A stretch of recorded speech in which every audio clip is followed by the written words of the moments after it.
I'm here at the Disco Solaris booth at Rare Bloom with Papo. We're going to talk about what Disco Solaris is. It's more than just a PFP NFT drop on the Cardano ecosystem. There's so much to it. And I'm so glad I have Papo here to talk about it as well. So Papo, welcome to the podcast. Thank you. Good to be here. All right, so it's really hard to describe what Disco Solaris is, but I'd love to get your view and opinion and description of what Disco Solaris is to you and to the community. Yeah, I describe Disco Solaris as a very diverse, global, creative community that is sort of contained within an NFT project, and we are citizens of this retrotopian city called Miami. It's really interesting how this project has evolved over time. It's more community driven than anything else I've seen in the Cardano ecosystem, and I love what the community is bringing to the project in general. The original creator of the project isn't doing some of the things that you guys are doing, and I love how they have allowed you guys to just drive storylines and do all these crazy things. But what exactly is happening in the community? What is the community driving from their point of view? That's a great question. You know, we have this saying in the community, the game is real. And it's really sort of user-generated content, I think, if you were to talk about it like that. And so, like crypto, the disco community is permissionless. And there's a saying within the community, one disco equals one production studio. So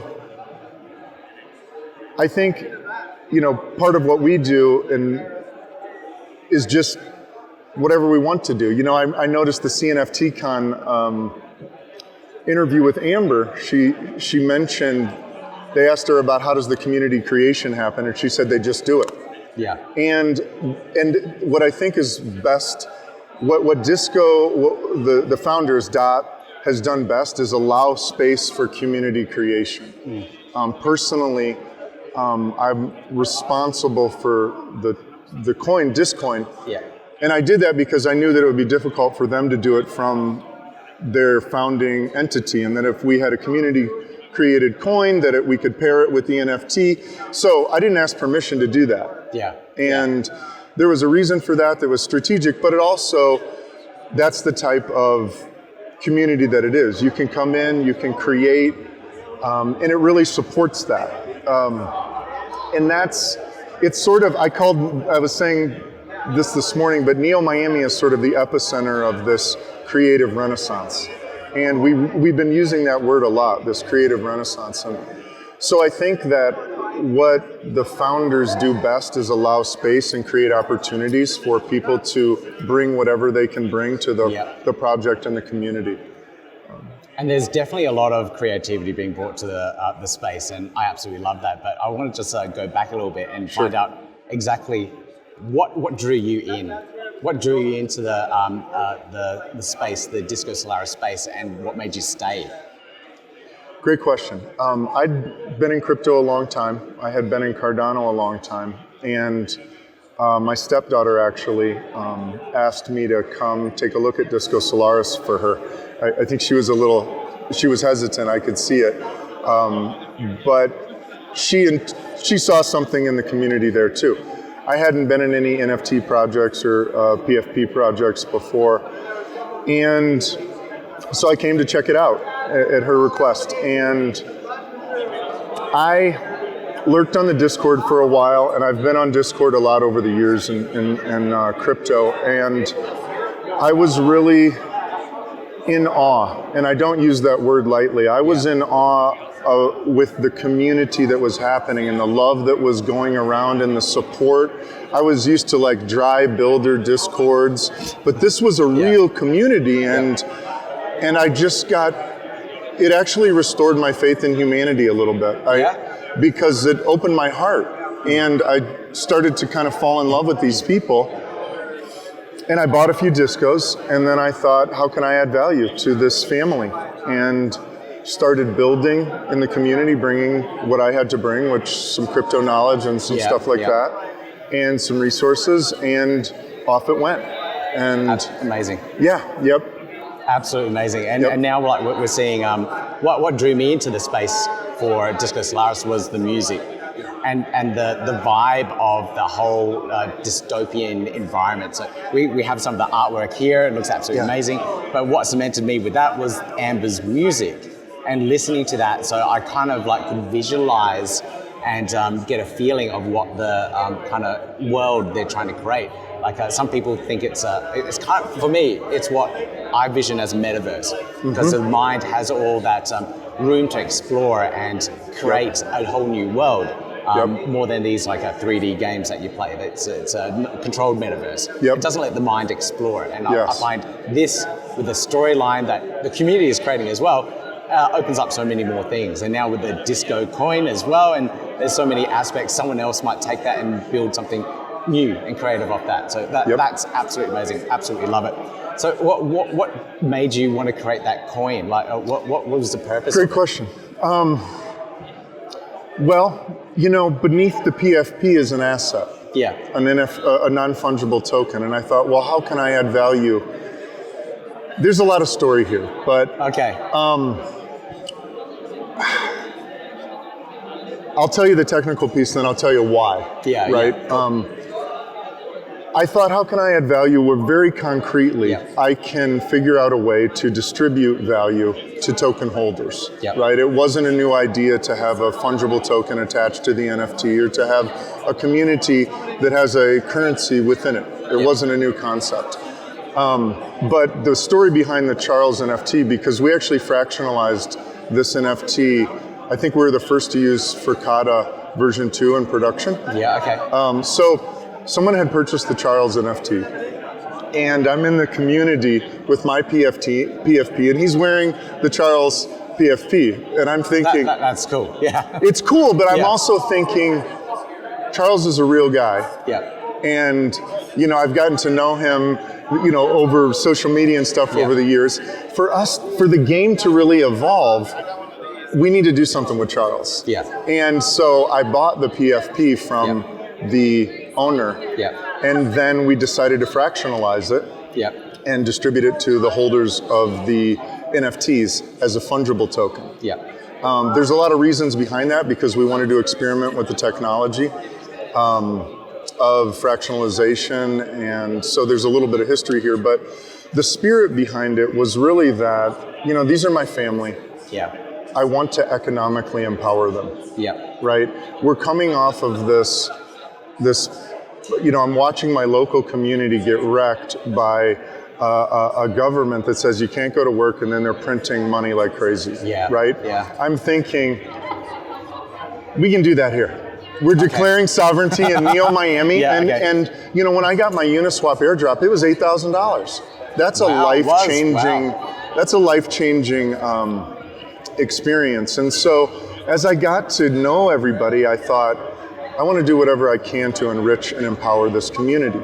As I became a part of it, right? And so I thought a coin is a good way to do that. Yeah.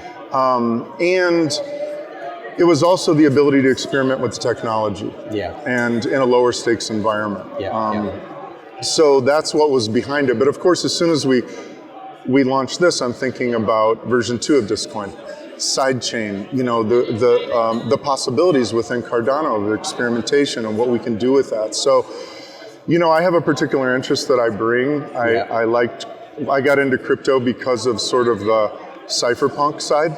Yeah. And I bring something to Neo Miami, but it's so diverse, I cannot speak for everyone. I'm just a community member that came in and just did my thing. And it's open for everybody to come in and do that. And I think we need to work better at onboarding people and encouraging that. Mm-hmm. One of the things we did with the coin is distribute it into a few funds, a city treasury to do governance experiments, right? Yeah. And then a community fund that's like the equivalent of a catalyst that we can experiment with cool catalyst funding models just to add value to Cardano as a whole, but also to fund people's creative endeavors with our coin. We want to catalyze, right, this creative renaissance. And so we started this community fund to do a couple things like that. And which is absolutely amazing. Like earlier you were telling me about how your platform, the coin, was funding Dandelion, which is an underlying infrastructure that is built on Cardano. Are you saying that to get funded or something? Yeah, you know, some of the most necessary groups and projects aren't marketers, right? And we, our community, this Neo Miami City, these pots of money that we had operate on open source tools, roundtable wallets, with ADAO. We're big open source advocates. Cherries and I have worked together in crypto for years in this regard. And the roundtable wallet runs on top of Dandelion Link, which is like an open source Bitfrost. Right? And so they didn't get funded in Catalyst, and it was basically like, are we gonna what happens to our wallets? And so we made a donation to Dandelion Link to keep the service going. It's a free service that they offer to the community. And you know, I think that drew some attention to that level of network level stuff. You know, that's something that's rarely talked about in crypto. Everybody talks about the blockchain, but then there's a whole network level that people don't really know much about. And so, yeah, you know, we have a little community organization called the Jael Cartel. It's just a funny thing. It came up with, my wife and my stepdaughter sat at a restaurant one night and just came up with it. It rhymed with, Jael rhymed with cartel. I was watching this stuff. Papo rhymed with Chapo, right? And, but it also meant father. And I was like, I was the father. And so we kind of have a decentralized development company within Disco Solaris. We're like the IOG or Emergo of Disco, you know, and so we complement DBD as the founding organization with our little organization. And so, you know, we're building things like the coin and just delivering products to the community. It's so crazy because this is all happening under the Disco Solaris like brand image, but the founders don't have anything to do with this. They just go, you go do it. It's fine. Yeah, no, we we check in with them, of course. We have a constant contact with them. It's funny because when we created the coin, I was like, I don't want to tell them what I'm doing. I don't want them to have any involvement, just to protect them because, you know, for a regulatory standpoint. But we all have to deal with each other like a real game, and they don't have anything to do with it. I think, in fact, I give Dot the most credit for being able to tolerate this community that just explodes, and you're like, what just happened to my project? And it's like this wasn't what I'm envisaging, but it's really cool, so keep going. It's like your dream in a way that the community just takes it and runs with it, but it's just, it's so new that I think everybody's kind of in shock in a way. So the fun's just starting. All right.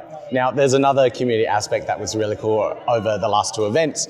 You guys setting up this booth and then CNFT Con setting up their booth as well. It was pretty cool. Now, that was all done by you guys and paid by the community as well. Nothing to do with the owners of the project. Again, I don't see any other project doing something like that. Yeah, again, it's permissionless. I saw that CNFT Con was coming up, and I literally reached out to Dot and I said, let's make this happen.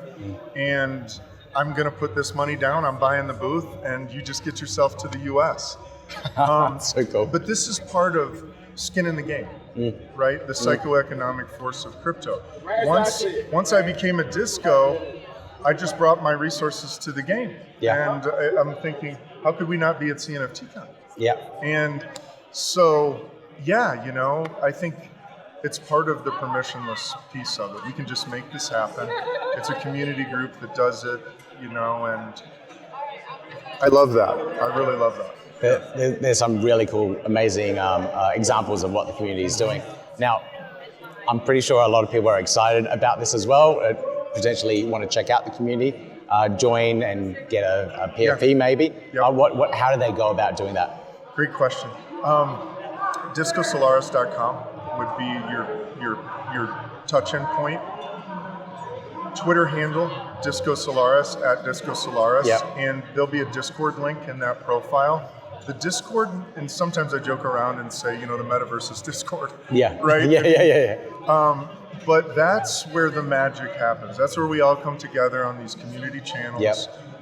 You can get a profile, you get verified, you get a profile pic, verified as a citizen. You don't have to have a profile pic, by the way. Yeah. We're always looking to onboard people. One thing I think that is really difficult is the cost barrier to entry for lots of this stuff. And so, I would say even if you don't, you can't afford to come in and say, I'll work for a profile pic. We give away lots of discos, and we want to overcome those barriers. So come into the Discord, introduce yourself. There's a community projects channel. People are asking all the time, how do I get involved? You just do it. You just start running. We're all running, right? And pretty soon we're going to have a structure around the funding for our Disc Catalyst, and you'll be able to apply for funding from the community for your creative project. So I would just say, go to the Twitter, do your research, come into the Discord, hang out with us, and we'll just help you out. And make sure you listen to the Disco Radio on there as well. I absolutely love it. Moonlight Radio. Yeah, that's where my vibe comes in when working on stuff. It's really brought back radio in some ways. I'm thinking we need this, first of all. And that's another place to come in. Dagwell is a community member. He has his own show on Moonlight Radio. I didn't know that. I haven't heard of it. I want to make sure that people hear about this. There's airspace available to come into Moonlight Radio and do a show, like an old school DJ. That is so cool. That's amazing. Yeah. Yes, I love it. So Rico, who started Moonlight Radio, it's another one of those community projects. Boom. All of a sudden there's a community radio station 24/7. He actually sold advertising for Discoin. He was actually the first Discoin transaction. The Ada Goats are going to take Discoin for their next drop. That's crazy. Yeah. It's crazy. So you just, I would say, come through the Twitter, come through the Discord, and we'll be there. I'm also, before I end this, I also have been seeing a lot of collaborations with other projects, and one of them is Duo, the Cardano card game. And there's a drop coming out on the 20th. I'm going to be on a plane on that day, or this might come out after it, so I don't know. But that is a really cool and interesting card collaboration. Like the artwork is perfect for it, and the game's pretty cool too. And you can play that within your Discord service and whatnot. So I'm looking forward to that one. Yeah, that was another project that we funded just to bring to the community. Oh, you funded that too? Yes. Right, okay. What I would say about that is those guys are pros. Jason, their CEO, and Jacob. Jason is a disco, they're all discos. And I really respect their team and their crew, and they know a lot about gaming and user-generated content. And part of this event was just bringing everybody together to collaborate on this building. And so that game is going to be fun, and I'm excited to play it myself. October 20th is when it drops. Amazing. I can't wait. Papo, thank you for joining me for this episode. Thanks for the invitation. And thank you for sharing everything as well. It's been amazing. Yeah, appreciate it. Awesome. Into the light.